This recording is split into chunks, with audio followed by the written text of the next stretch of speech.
मी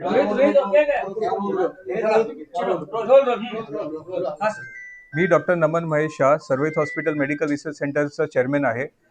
साधारण आज दुपारी 1-1:30 वाजता श्रीनिवास मंदाना, स्मृती मंदानाच्या वडिलांना डाव्या बाजूला छातीत दुखण्यामुळं अर्जंट इमर्जन्सीमध्ये सर्व्हिस हॉस्पिटलमध्ये शिफ्ट करण्यात आलं. त्यांना माइल्ड हृदयाचा धक्काचे लक्षण सगळे आहेत. त्याच्या सगळ्या चाचण्या चालू आहेत. आमचे कार्डिओलॉजिस्ट डॉक्टर रोहन थानेदारांनी पण बघून त्यांना अंडर ऑब्झर्वेशन ठेवायचं आहे.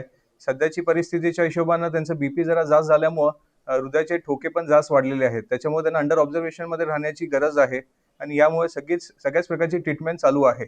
सध्याची कंडिशन स्थिर आहे, पण 1 दिवस 2 दिवस स्टेबल व्हायला अजून लागतील. तपासण्या कुठल्या प्रकारच्या झाल्या?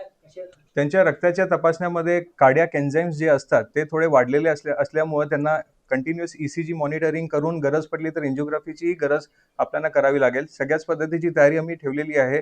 सध्याची कंडिशन स्थिर असून आपण 1 दिवस रात्र आज ऑब्झर्व करून उद्या पुढचे काही निर्णय घ्यायचे असेल ते आपण फॅमिलीशी डिस्कस करून करूया. घरचे सगळे इकडेच होते.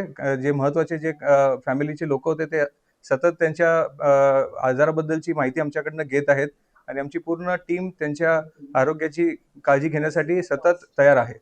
तर 2-3 दिवस कार्यक्रम सुरू होते. जागरण नेमकं कारण काय असू शकतं? कारण कसं आहे, लग्न हा सगळा कार्यक्रम कसं असतो, मानसिक आणि शारीरिक पद्धतीनं जरा स्ट्रेसफुल असतो.